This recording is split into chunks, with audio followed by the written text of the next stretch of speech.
1:20 PM. ఇది 1, ఇది 4. ఇది అవర్ హ్యాండ్ అండ్ ఇది మినిట్ హ్యాండ్. ఇది అవర్ హ్యాండ్ అండ్ ఇది మినిట్ హ్యాండ్. రైట్, చాలా లాజికల్ గా చూడండి. 1:4 ఎన్ని గంటల తేడా ఉంది? 3 గంటల తేడా ఉంది. 3 గంటలంటే 90 డిగ్రీలు. 3 గంటలంటే 90 డిగ్రీలు. గంటకు 30 డిగ్రీలు. 3 గంటలంటే 90 డిగ్రీలు. ఎప్పుడైతే ఇది మినిట్ హ్యాండ్ 4 దగ్గరకు వచ్చిందో అవర్ హ్యాండ్ 20 నిమిషాలు జరిగింది. 20 నిమిషాలు అంటే నిమిషానికి హాఫ్ డిగ్రీ. నిమిషానికి హాఫ్ డిగ్రీ. 20 నిమిషాలు అంటే ఎంత? 10 డిగ్రీలు. 90లో 10 జరిగింది. 90లో 10 జరిగింది. ఎంత ఆన్సర్? 80 డిగ్రీలు. ఎంత ఆన్సర్? 80 డిగ్రీలు. జస్ట్ చూడంగానే మీకు ఏ ఫార్ములాలు, పనికి మాలిన ఈ ఫార్ములాలు ఇస్తారు. 6 × 5h - 11/12m అని. ఈ ఫార్ములాలే అవసరం లేదు. ఫార్ములా అనేది లాజిక్ నుంచి వచ్చింది. లాజిక్ అనేది ఫార్ములా నుంచి రాలేదు. ఈ 3 క్వశ్చన్లు అబ్సల్యూట్ క్లారిటీ. ఒకసారి పెయిడ్ యూజర్స్ అందరూ నా వైపు చూడండి సార్.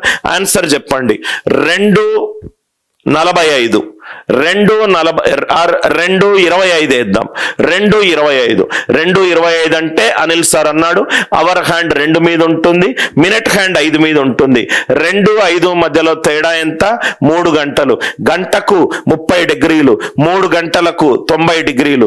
2:25. 25 అంటే 25/2 12:30. సో మొత్తము 90 నుంచి 12:30 తీసేస్తే 77:30. చాలా ఈజీగా ఆన్సర్ వచ్చేస్తుంది. ఈ లాజిక్ అందరికీ అర్థమైందా?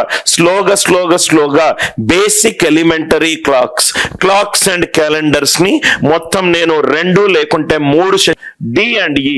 దీనికి మీరు డి అండ్ ఈ ఎందుకు స్టార్ పెట్టుకున్నారు? దానికి ఒక కారణం ఉంది. 10:10 PM 10:10 PM ఆర్ 2:50 PM ఇద్దాం. 2:50 PM. Step number 1 2:50. చాలా జాగ్రత్తగా చూడండి సార్. ఫస్ట్ మనం విజువల్ అనుకుందాము. ఇది 2, ఇది అవర్ హ్యాండ్, ఇది 10 మినిట్స్ హ్యాండ్. ఎందుకు ఈ డౌట్ వేసుకున్నానంటే ఒక స్టూడెంట్ కి రైట్ డౌట్ రావచ్చు. సార్ మీరు ఇక్కడ ప్రీవియస్ క్వశ్చన్ చూడండి సార్.